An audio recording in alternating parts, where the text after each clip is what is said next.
मित्रांनो, आपण कधी आपला व्यवसाय म्हणून व्यवसायाकडे बघू नका.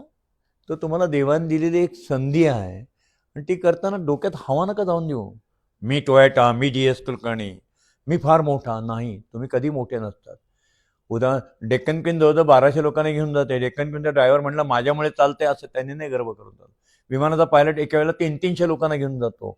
महत्वाच्या रोलमध्ये आहेत ते. पण याचा अर्थ असा नाही अरे ते 300 लोकांनी तुझ्या विमानात तिकीट बुक केली बसले म्हणून तू विमान उडू शकला. डेक्कन क्वीन जर 1200 लोकांनी भरलीच नाही चाललीच नाही तर तुम्हाला कुठे डेक्कन क्वीन चालवायला मिळणार आहे. लाईक दिस आज तुम्हाला ग्राहक लोक संधी देत आहेत म्हणून तुम्ही त्या खुर्चीत बसलाय. हवा घेऊ नका. सर्वसामान्यांच्या भावना जपा. श्रीमंतांच्या भावना जपणं हा काही शहाणपणाचं काम नाही. ते आपाप जपल्या जातं. मोठा माणूस आला मर्सिडीजमधनं उतरला की या सगळे एकदम दपकून जातात. गरीब जर आला पायात फाटकी वाहन आहे तो घातलेला आला त्याला तेवढाच मान द्या जेवढा मर्सिडीजमध्ये येणाऱ्याला देता. आणि हे हे जे असतात ना छोट्या छोट्या गोष्टी शेवटी परमेश्वर पुण्य कर्म जे काही म्हणतात ना ते सगळं पुण्य अशा छोट्या छोट्या लोकांच्या यातनंच तुम्हाला मिळतं. तहानेलेला पाणी द्या, भुकेलेला भाकरी द्या, उन्हात आहे त्याला सावली द्या. हे साधं जीवनातलं तत्वज्ञान आहे. मॉडेल कॉलनीची माझी शोरूम मला आवडते. बंद आहे आत्ता, होणार सुरू, मी करणार आहे. 1500 लक्ष सबंध 5 रस्ते आहेत. रस्त्यात तेवढा उजेड नसतो. तुम्ही रात्रीच्या वेळी संध्याकाळी 7-8ची वेळ डोळ्यापुढे आणा. तिथं सगळे दुकानं आहेत, सगळे आहेत. त्या दुकानांच्या पाट्या बिट्या असतात. पण ती कॉर्नरची शोरूम आहे. मस्त मोठी 16 फूट उंचीची काच. त्याच्या टेक्निकल उंचीच्या काचेवरनं सांगतो तुम्हाला, मला आठवत आहे. प्रत्येक गोष्ट अभ्यासपूर्वक केली ना की यश मिळतं. जनरली 16 फूट उंचीची काच क्वचित भारतात 2-4 ठिकाणी बघायला मिळेल विदाऊट सपोर्ट. जनरली काचेला असे ते आम्ही स्प्रिंग लावतो त्रिकोणी अशा. कारण 12 फुटाच्या वर काच नाही रिस्क असते ती पडायची. माझ्याही कुठल्या शोरूमला 16 फुटाची काच नाही. 16 फूट उंचीच्या काचा आहेत पण 12 फुटाला आडवा एक बीम सारखं येतं की ॲल्युमिनियमची पट्टी येते किंवा 4 हुकने ते स्क्रू बांधले जातात आणि काच धरतात. मी इथे विचार केला की आपली ही शोरूम ऑलरेडी थोडी वर आहे. आपण 12 फूट आणि 4 फूट कशाला करायचं. आपण काही करून सिंगल काच लावू. काचवाल्यांना बोलून घेतलं. काचवाले म्हणाले शक्य नाही बाबा.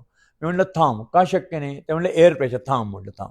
मग मी आमच्या स्ट्रक्चरल इंजिनियर आहेत उमेश जोशी त्यांच्याकडे गेलो आणि त्यांना म्हणलं मला 16 फूट उंचीची काच लावायची. आणि हा पहिल्यापासून माझा कायम नवीन नवीन प्रयोग करायचा माझा स्वभाव पहिल्यापासून. आणि त्याच्यामुळे माझ्या कार आत बघताना क्लीन कार दिसेल. कुठे मला आडवी रेगच नको. म्हणजे कुठेतरी ते 2 काचा जोडलेली बारीकशी फट पण नको. ते म्हणले आपण विंड प्रेशर घेऊ. लकीनी मॉडेल कॉलनीमध्ये 4ही बाजूनी बिल्डिंग आहेत. माझं जे तिथे जे तोंड आहे तिथे शोरूमचं जे तोंड आहे ते साधारणतः साऊथ ईस्टच्या बाजूला आहे. तिकडनं वारं नसतं खूप. त्या बाजूला सूर्य असतो पण समोर बिल्डिंग आणि झाडं भरपूर आहेत. इथं वाऱ्याचं प्रेशर येणार नाही एवढं. मग 16 फूट उंचीची आम्ही बिल्डिंग घेतली. कुठेही जॉईंट नाही आहे. इव्हन 2 काचेमध्ये फक्त 2 जाड कागद जातील एवढीच तिथं जागा आहे कारण की वारं क्रॉस व्हायला पाहिजे. परंतु 16 फूट उंचीची काच आम्ही बसवली. आज 1999ला बसवलेली ती काच आहे. आज 2026 आहे. 27 वर्ष झाले. अजूनही तुम्ही कोणी जाऊन तिथं बघा 16 फूट उंचीची काच आहे. कुठेही मध्ये जॉईंट नाही, तिला सपोर्ट नाही आहे, ती टिकली आहे.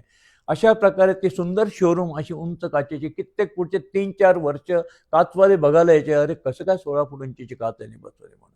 बाहेर त्या मानाने उजेड कमी असतो. आमच्या शोरूममध्ये लक्स म्हणतात त्याला, लाईटचा उजेड किती. तर जवळजवळ 1500 ते 1600 लक्स आम्ही आज सोडलेला प्रकाश. संध्याकाळी 7 नंतर शोरूम जोपर्यंत उघडी असेल 9-9:30 पर्यंत रस्त्यावर अंधार कम्पॅरेटिव्हली आणि आतमध्ये चक्क एखादा सिनेमाचा पडद्यावर कसा प्रचंड लाईट पडतो. सिनेमाच्या थिएटरमध्ये कसं दिवसा तुम्ही सूर्य उगवून ते सूर्य उजेडात सगळे सिनेमा बघतायत, रस्ते चाललेत, चकाकतायत, सूर्य उगवला, प्रचंड प्रकाश. त्यामुळे बाहेरनं इतकं छान दिसायचं. बाहेरच्या बाजूने कुठनंही बघितलं शोरूमकडे लक्ष जायचं. आतमध्ये कार उभ्या आहेत, मग तुमची कॅमरी उभी आहे, तुमची कॉलिस उभी आहे किंवा अजून कुठलं ते मॉडेल असेल ते करोला उभी आहे.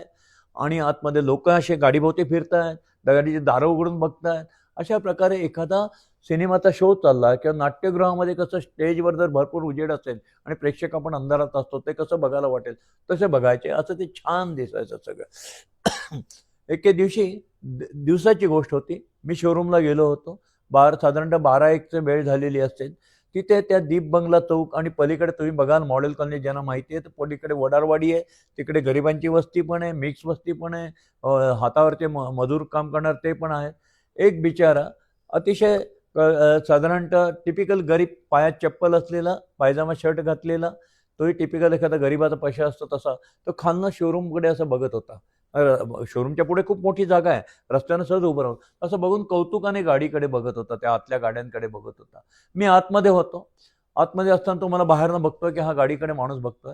मी माझ्या माणसाला पाठवलं आणि त्याला आत बोलून घेतलं. घाबरला. त्याला वाटलं अरे का आत का बोलून घेतलं. म्हणलं दादा घाबरू नका हो, या इकडे. त्याला माझ्या केबिनमध्ये नेला. त्याला चहा पाजला. तो चोरट्यासारखाच बसला. त्याला काही कळत नाही हा असं काय करतं. म्हणलं दादा माझे वडील पोलीस होते, असं नाही करायचं, तुम्ही असं काय करता, चहा प्या बरं. त्याला धीर आला. मग त्याला म्हणलं चला मी तुम्हाला गाडी दाखवतो.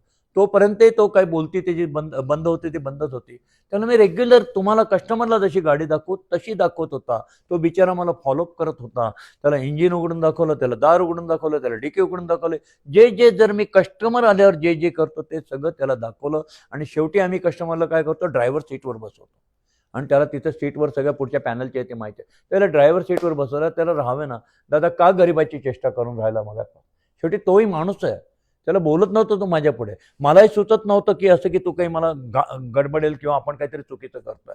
मी म्हणलं दादा रागू नका, तुझं लेकरू काय करता, शाळेत जातं, हुशारच आहे. म्हणलं मग ते लेकरू जाते की नाही शाळेत, मोठं होणार. हो साहेब मोठं होणार, त्याला लय मोठं करणार मी. ते गाडी घेणार की नाही. हो साहेब माझं लेकरू गाडी घेईल. तुझ्या लेकरा करता ही गाडी दाखव. डोळ्यात चमक आले, अश्रू आले. तिथे आपण जिंकलो. आयुष्यामध्ये श्रीमंतालाच फक्त गाडी दाखवायची कारण तो पैसे देणार हे चुकीचं आहे.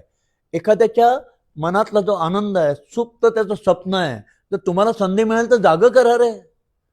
किती खुशीने तो गेला असेल त्या दिवशी. तो जिथे कोणी नोकरी करत असेल, कोणाकडे ड्रायव्हर असेल, कोणाच्या घरात घरकाम करत असेल, ते नक्की जाऊन त्या मालकाला सांगितलं असेल आज मला देव माणूस भेटला, त्याने माझ्या मुलाचं स्वप्न सांगितलं. अशा प्रकारे माणसं जोडायची असतात. कशाने? स्वार्थासाठी नाही. तो काय माझी गाडी घेणार होता असं कधी विचार पण येत नाही माझ्या मनात. जेव्हा जेव्हा म्हणून माझं आवडतं वाक्य, मित्रांनो उन्हात आहे त्याला सावली द्या, भुकेलेलं भाकरी द्या, तहानलेलं पाणी द्या. त्याच्या नजरेमध्ये भाव आहे, त्याला घ्या की बोलून. तो रस्त्यावरनं बाहेरनं बघतोय गाडी. अशा प्रकारे माणसं त्यांच्या हृदयात घुसणं.